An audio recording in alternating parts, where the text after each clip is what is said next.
এখনো পর্যন্ত কিন্তু তার থেকে একটা স্টেটমেন্ট পাইনি যে না ওটা আমার গলা নয়, এই স্টেটমেন্টটা পাইনি। এটা একটু খটকা দেয়। সে ওপেন ফোনে কথা বলছিল কেন, প্রথম আমার প্রশ্ন। এত অ্যামেচারি হলে তো হবে না। সে কি ওরকম একটা ষড়যন্ত্র করেছিল? আমি জানি না, আমি জানি না। কারণ জামিন পেয়ে গেছে মানে যে তার থেকে জামিন মানে যে তাকে জেলে ধরে রাখার কোনো মানে নেই। এর মানে হচ্ছে তার বিরুদ্ধে কোনো অভিযোগ সত্যি হতে পারে, তার বিরুদ্ধে কোনো অভিযোগ মিথ্যা হতে পারে, সব হতে পারে। আই ডোন্ট নো, ঠিক আছে? ফলে তাকে যেরকম বলছে এই দেখো সব বাম সন্ত্রাসীরা, হ্যাঁ বাম আমলে সন্ত্রাস হয়েছে, বাঙালির ওপর বাঙালিরই হয়েছে সন্ত্রাস, ঠিক আছে? কিন্তু তার মানে এটা ধরে নিয়ে সে একই দোষে দুষ্ট, আমি এরকম এই সহজ একখানা সিদ্ধান্তে উপনীত হব না।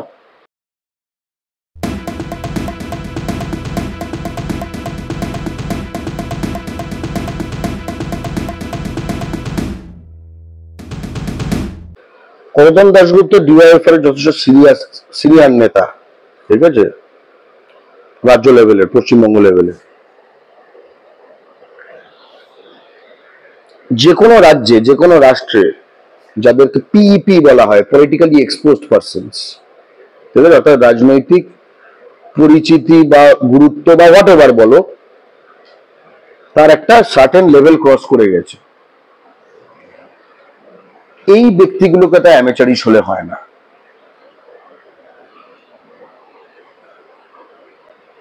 সে ওপেন ফোনে কথা বলছিল কেন, প্রথম আমার প্রশ্ন। আমি প্রথমে কলতান, যেহেতু সে একজন বাঙালি, একজন যুবক বাঙালি রাজনীতিবিদ, আমি তার কথা প্রথম আমি বলতে চাই, কারণ আমি তাদের দীর্ঘ রাজনৈতিক জীবন চাই, তাই না? এত অ্যামেচারিশ হলে তো হবে না। কেউ কেউ বলছে যে ফোন ট্যাপিং, ছি, তারা কি কোন মূর্খের স্বর্গে বাস করে? আমারও ফোন ট্যাপ হয়, তৃণমূলের সকল নেতা মন্ত্রীর ফোন ট্যাপ হয়, সব বিরোধী দলের নেতার ফোন ট্যাপ হয়, কেন্দ্র করে, রাজ্য করে, সব রাজ্য করে। কেন্দ্রীয় সরকার তো আরো ভয়ঙ্কর, চিফ জাস্টিসের ফোন ট্যাপ করে ইসরায়েল থেকে কেনা সফটওয়্যার দিয়ে, পেগাসাস। নরেন্দ্র মোদী যে মেয়েটির সঙ্গে জড়িয়েছিল, ওই মানসি সোনি, MANSI নরেন্দ্র মোদী, এটা গুগলে সার্চ করে পেয়ে যাবে আমি কি বলার চেষ্টা করছি। অমিত শাহ তখন হোম মিনিস্টার ছিল গুজরাটের, ওই মেয়েটার পর্যন্ত দাদা বাবা কাকা সকলের ফোন ট্যাপ করাতো। এটা বাস্তবতা, ঠিক আছে? এটা লিগাল পয়েন্ট হতে পারে, কিন্তু এটা বাস্তবতা। ফলে তুমি যে কোনো, এই মুহূর্তে অন্তত বাংলার গণরাজনীতিতে, গণবয়ানে যেত, ঠিক আছে, কোন রকম একটু সেন্সিটিভ যদি কোনো কোয়েশ্চেন হয়, আমি নিজে, আমি তো হোয়াটসঅ্যাপ ছাড়া কথা বলি না। হোয়াটসঅ্যাপও সিকিউর কিনা কে জানে, সব তালারই চাবি আছে, তবু ওপেন ফোনের থেকে সিকিউর। এবার কলতান দাশগুপ্ত, সে কি ওরকম একটা ষড়যন্ত্র করেছিল? আমি জানি না, আমি জানি না। কারণ জামিন পেয়ে গেছে মানে যে তার থেকে জামিন মানে যে তাকে জেলে ধরে রাখার কোনো মানে নেই। এর মানে হচ্ছে তার বিরুদ্ধে কোনো অভিযোগ সত্যি হতে পারে, তার বিরুদ্ধে কোনো অভিযোগ মিথ্যা হতে পারে, সব হতে পারে। আই ডোন্ট নো, ঠিক আছে? ফলে তাকে যেরকম বলছে এই দেখো সব বাম সন্ত্রাসীরা, হ্যাঁ বাম আমলে সন্ত্রাস হয়েছে, বাঙালির ওপর বাঙালিরই হয়েছে সন্ত্রাস, ঠিক আছে? কিন্তু তার মানে এটা ধরে নিয়ে সে একই দোষে দুষ্ট, আমি এরকম এই সহজ একখানা সিদ্ধান্তে উপনীত হব না। আমি কোর্ট ফাইনালি কি বলবে তার উপর ইয়ে করি। হ্যাঁ, অভিযুক্ত সে, ঠিক আছে, এবং এখনো পর্যন্ত কিন্তু তার থেকে একটা স্টেটমেন্ট পাইনি যে না ওটা আমার গলা নয়, এই স্টেটমেন্টটা পাইনি। এটা একটু খটকা দেয়, ঠিক আছে? কিন্তু খটকাই, আমার খটকাটা এরকম ধরনের কেসের ফাইনাল সিদ্ধান্ত থেকে বড় হতে পারে না, তাই না? আমি এটুকু বলবো যে পলিটিক্যাল পার্সন, আজকে ধরো শুভেন্দু অধিকারী বা দিলীপ ঘোষ, এরা অনেক কিছু বলে যেগুলো আইনত দণ্ডনীয়, ঠিক আছে, একে পেটানো, তার বুকে পা তুলে দেওয়া, এই ওই অনেক কিছু, সাম্প্রদায়িক মানে নানা রকম কথাবার্তা, অনেক কিছু, দাঙ্গা উস্কানিমূলক। জিতেন তেওয়ারি বলেছিল বাঙালিদের বিরুদ্ধে জাতি দাঙ্গার উস্কানি দিয়েছিল।